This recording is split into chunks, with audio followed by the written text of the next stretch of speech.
So Joe Biden gave the most threatening presidential speech in American history last week. He spoke in front of a blood-red backdrop, flanked by U.S. Marines, and he delivered, if you take a step back, the blueprint for the rest of his administration.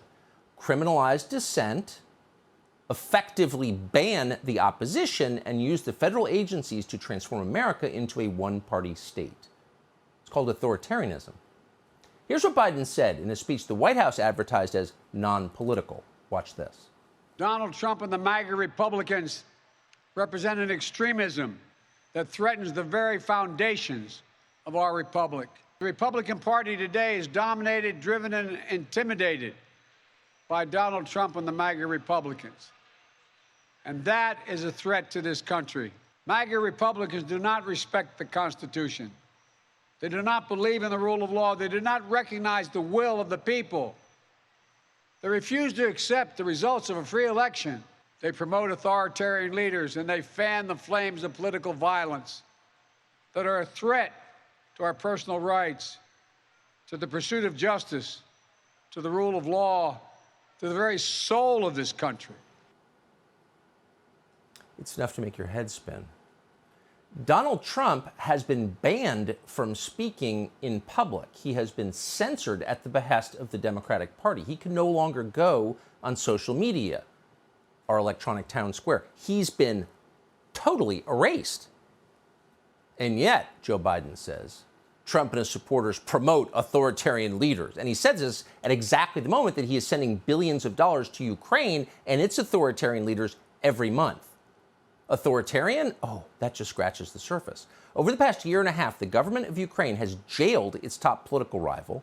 It has banned opposition parties, and it has outlawed independent media. Oh, but that's not authoritarian. What's authoritarian is disagreeing with Joe Biden.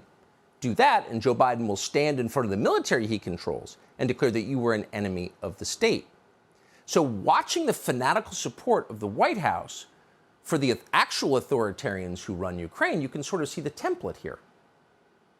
But of course, as is always true when Joe Biden speaks, you can't hold him entirely responsible because not only did he not write the words, he's not aware that he spoke them. Just the other day, he said, after giving the speech, when we're quoting, "I don't consider any Trump supporter a threat to the country." That was on Friday. Our media seem to ignore that. They'd be very disappointed if they heard it because they listened exactly to the words Biden spoke. And they love them. Watch. President Biden gave a really strong speech, and I loved it. I believe everything he said. It was an urgent wartime address.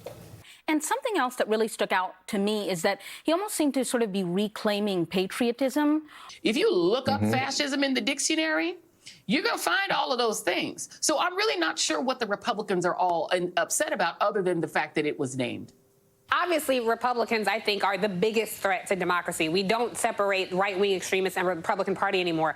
Hillary Clinton told the truth when she said that there were deplorable people in the Republican Party supporting Donald Trump, and he was exciting a lot of racism and misogyny and bigotry. The Republicans who were like, oh, he's calling us fascist. If you're not a fascist, he's not talking about you. So lighten up. Oh, so if you're innocent, you have nothing to hide. Don't worry. It's amazing how Soviet the whole thing is. Joe Biden calls for political purges and law enforcement crackdowns on his political opponents, and state media cheer him on. In a speech about the threats to our republic, Joe Biden doesn't mention anything but domestic threats. He doesn't mention China a single time. He didn't mention the border or fentanyl or crime. He only mentioned people who oppose him politically. And once again, like the obedient little servants they are, our media cheer him on. You have to wonder about their views on authoritarianism. Obviously, they're for it. In fact, one of these journalists wrote the speech. That would be John Meacham, who wrote for many years at Newsweeklies and now is America's most banal historian. Apparently, he had a hand in writing the speech last week. He also redecorated the Oval Office at Joe Biden's request. He is now our propagandist in chief. And it's not hard to see what inspired Meacham to write that speech on Thursday. Meacham admires autocrats who silence their political opponents. Earlier this year, Meacham went on television to compare the president of Ukraine, Zelensky, to Winston Churchill and the men who stormed the beaches of Normandy. We want to prepare you now for a torrent of cliches because those are the only chunks of language John Meacham is capable of using. Now that you're prepared, here it is. Quote, "It may sound sentimental, but it has the virtue of being true." Right.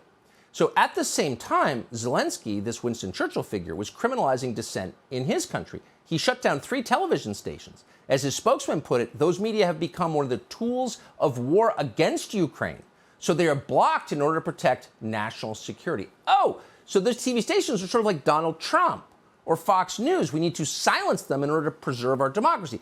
Democracy, it was only one side gets to speak. So it really is democracy circa 1972 Bulgaria. It's a democratic republic, meaning the people who live there have no representation whatsoever. The party decides. It's hard to believe any of this is happening, but it is. And on Thursday, Joe Biden, in his speechwriter, made it explicit. So where's the pushback to this? No president's ever given a speech like this. So you wonder, where are those pious defenders of our norms? Joe Biden announces that we need a one-party state, and he says it flanked by active-duty U.S. Marines, and nobody says a word? Where was Mark Milley? Isn't he a great defender of democracy? Where were the Cheneys and everyone else who's upholding our sacred system of government? Where are they? Nodding along? Too embarrassed to speak? Now is the time to speak. They're always welcome to speak on this show. Always. They're always invited here. In the meantime, we turn to Jackson Hinkle. He's the host of The Dive with Jackson Hinkle on YouTube. He joins us now. Jackson, thanks so much for coming on. So there's something really... Look, I understand people are partisan on TV. There's a lot of pressure to take your side. But for Biden to get up there and say the single biggest threat to our country is anyone who opposes me in the coming midterm elections, and the media to nod along, makes you think we've crossed some kind of line. We have crossed the line, Tucker, and it's so interesting that, anyone in the media today would be saying that they liked what Joe Biden said in that speech because it was a dictator-inspired speech. Not only that, but it seems like a lot of the practices and the actions that the Biden administration is employing in the United States right now that were reflected in that speech are very closely aligned with what the dictator Zelensky is doing in Ukraine. Joe Biden is plunging us into a fascist state, and he is taking cues from what Zelensky is doing in Ukraine to manufacture this dystopian state and this dystopian reality in America. And there's no real surprise for me there because at the end of the day, Volodymyr Zelensky, the president of Ukraine, and Joe Biden are controlled by the same exact people. They're controlled by individuals like George Soros and controlled by people like Klaus Schwab at the World Economic Forum, and they're going to do whatever they want. To put it quite simply, Zelensky is using the intelligence community in Ukraine and the Nazi Azov thugs in Ukraine to silence freedom-loving Ukrainians. Joe Biden in the United States, though he can't remember what he had for breakfast this morning or who his wife is, his handlers and his cronies are prepping the CIA, the FBI, Antifa, the IRS, and now Ministry of Truth to attack freedom-loving Americans.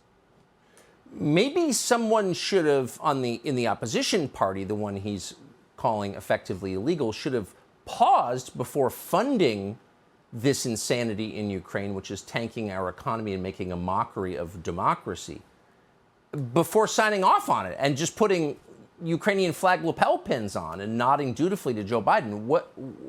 Why didn't anyone do that? You'd think that they do that, but so many of these individuals in Washington, D.C., the neoconservatives, the rhinos, and the entire Democratic Party are beholden to the military-industrial complex. And that is extremely out of line with what average Americans need right now.